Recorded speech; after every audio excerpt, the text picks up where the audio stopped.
Assalamu alaikum. Okay, right now I'm going to explain question number 17. It was quite easy. अगर हमें पता हो ना फंडामेंटल थ्योरम ऑफ अर्थमेटिक तो उससे रिलेटेड है ये क्वेश्चन. नेक्स्ट इवन के लास्ट वन क्वेश्चन जो है वो सारे रिलेट करते हैं फंडामेंटल थ्योरम ऑफ अर्थमेटिक्स के साथ. ठीक हो गया. तो अगर वो आता होगा तो ऑब्वियसली हम ये क्वेश्चन कर सकें. वहाँ फंडामेंटल थ्योरम ऑफ जो है ना अर्थमेटिक उसकी स्टेटमेंट है कि एवरी इंटीजर कैन मतलब अगर जो ग्रेटर हो वन से can be written as a product of prime. यानी कि बेसिकली वो कहता है कि एवरी इंटीजर सपोज करें एन बड़ा ग्रेटर हो वन से और उसे हम प्रोडक्ट ऑफ प्राइम में लिख सकते हैं. N is equal to p alpha suppose कर लें अल्फ़ा 1 और P2 अल्फ़ा 2 इस तरह सोन पी के अल्फ़ा के तक. मतलब इस तरह हम इसे प्रोडक्ट ऑफ प्राइम में शो ऑफ कर सकते हैं. अच्छा जी, ये बेसिकली बात पता है क्या होती है. लाइक हमारे पास 120 एक इंटीजर है प्राइम, या 360 हमारे पास एक प्राइम इंटीजर है. Even 8 sorry that was not prime, that was integers. Okay, ये इंटीजर्स हैं हमारे पास. हम इन्हें प्रोडक्ट में लिख सकते हैं. जैसे हमारे पास 8 है, हम इसे प्रोडक्ट में लिख सकते हैं 2 की पावर 3. तो यहाँ पे हमें मतलब 2 की पावर 3 इस तरह का हमें फॉर्म मिल गई ना कि हम इसे जैसे हमारे पास 2 भी एक इंटीजर है तो उसे टू के मतलब ये बेसिकली बात करें कि प्राइम के प्रोडक्ट में लिखा जा सकता है हर इंटीजर प्राइम के प्रोडक्ट में. यानी कि इसकी प्राइम फैक्टराइजेशन करें हर इंटीजर की तो हमें इस तरह प्रोडक्ट में लिख सकते हैं ऐसे. ठीक हो गया.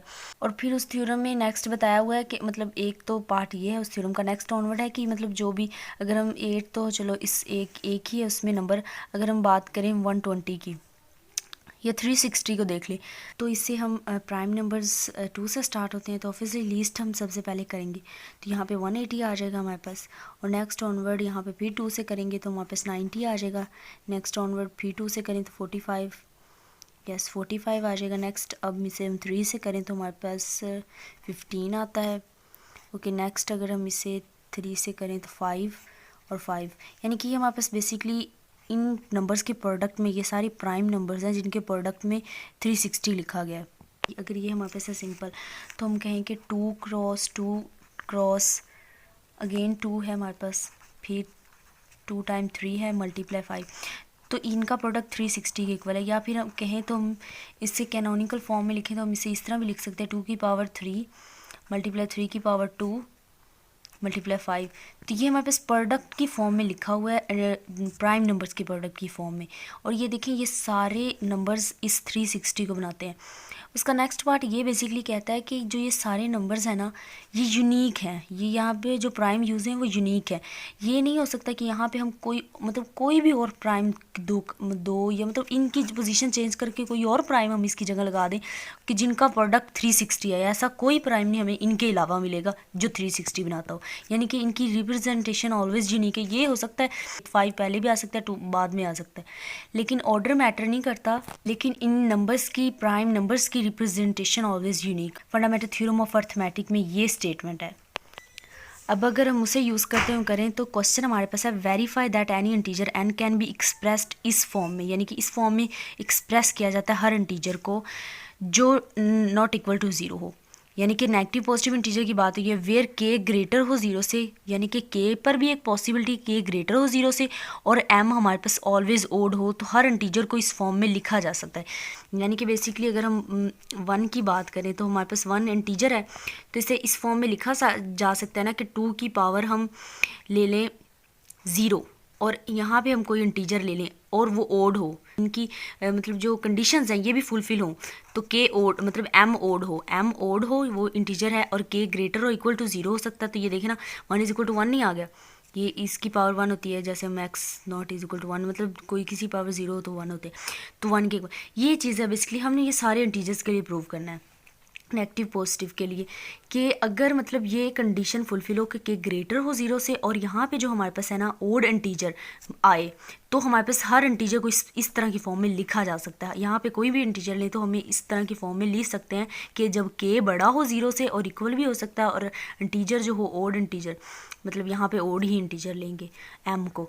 ठीक हो गया. अब फर्स्ट हमने अज्यूम कर लिया ऑब्वियसली नेगेटिव पॉजिटिव के लिए बात तो सेम ही होगी. अगर पॉजिटिव नेगेटिव हुआ तो वो कहता है कि अगर ग्रेटर हुआ तो हमने ये प्रूव किया. नेक्स्ट अगर मतलब लेस हो लाइक 0 से मतलब नेगेटिव वाली वैल्यूज़ की अगर हम बात करें तो हम के एम को इस तरह लिखेंगे सच दैट कि माइनस एम ऑब्वियसली फिर वो नेगेटिव होगा इंटीजर हमारे पास, तो 2k m, तो यहाँ पे जो k फिर हम जो यहाँ पे जो यूज़ करेंगे ना वो नेगेटिव यूज़ कर लेंगे, यानी ओड इंटीजर जो यूज़ करेंगे वो नेगेटिव यूज़ कर लेंगे, बाकी सारा प्रोसेस पॉजिटिव की तरह सेम होगा। ठीक हो गया।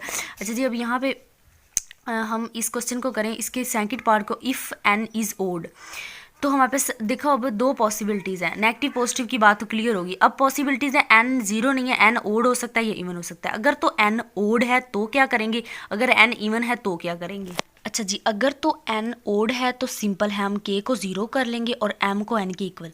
ओके, इसका बात का मतलब क्या हुआ, जैसे हमने ये 1 में किया है, अब यहाँ पे अगर हम 3 हो, ओड इंटीजर ले लें, 3 की अब पावर हम 3n को ले लिया, अब यहाँ पे 2km, k हमारे पास कंडीशन है कि k ग्रेटर हो 0 से, और m की कंडीशन है कि m इंटीजर होना चाहिए ओड वाला, ओड इंटीजर। ठीक हो गया। अब यहाँ पे अगर हम इस क्वेश्चन को देखें तो ये हमारे पास बनता है 3 इज इक्वल टू, यहाँ पे k, अब k वो कहता है कि k को 0 ले लो और m को n की इक्वल ले लो। अब 3 इज इक्वल टू ये 1 हो जाएगा और ये 3 हो जाएगा, तो ये एक बात सेम नहीं होगी, मतलब ये फुलफिल करता है इसके लिए, यानी कि हर अब ओड इंटीजर की यहाँ पे कोई भी ओड इंटीजर इसकी पावर 0 नहीं हो तो वो इसकी इक्वल आ जाएगा। अब ओड इंटीजर के लिए तो सिंपल है, देखिए हमने फाइंड आउट कर लिया।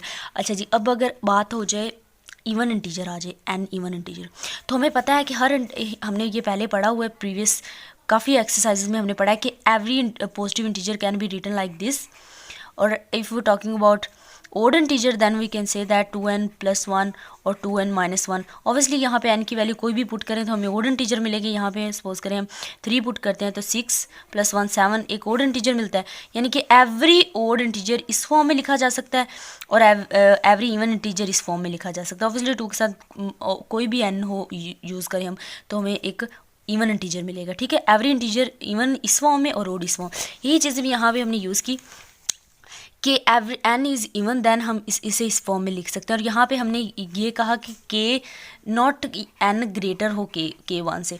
अब यहाँ पे k1 basically odd integer, odd है हमारे पास, k1 हमने सपोज किया, और k1 जो होगा ना वो ऑलवेज बड़ा होगा k2 से। ये जैसे हम फंडामेंटल थ्योरी ऑफ अर्थमेटिक्स भी करते हैं ना, वैसे ही करेंगे। फिर k2 नेक्स्ट ये प्रोसीड करता जाए, k2 फिर बड़ा होगा k1 से, और बेसिकली यहाँ पे जो k1 है ये एज अ m कंसीडर होगा, m k1 की इक्वल होगा। ठीक हो गया। अच्छा जी, अगर k हमारे पास 1 हो जाए तो ऑब्वियसली k हमारे पास 1 होगा तो m k1 के इक्वल होगा, इफ़ k1 इज़ ओड। अब ये k1 अगर ओड होगा तो ऑब्वियसली 1 के इक्वल होगा, और m k1 के, ऑब्वियसली वो ओड होगा तो वो बेसिकली m के इक्वल होगा, क्योंकि m भी तो ओड है, हमने चूज़ करना है। अगर तो k1 इवन है, अगर तो ओड है तो हमें सिंपल पता है। वैसे भी k1 अगर हम यहाँ पे ओड पुट करेंगे तो यहाँ पे n की वैल्यू ये तो इवन हो जाएगा ना 2 के साथ मल्टीप्लाई, लेकिन जो m यूज़ होगा वो k1 के इक्वल हम कह रहे हैं कि अगर ये 1 हो तो k1 के इक्वल, अगर तो इवन होगा तो obviously k1 is equal to 2k1 होगा, k1 से डबल होगा k।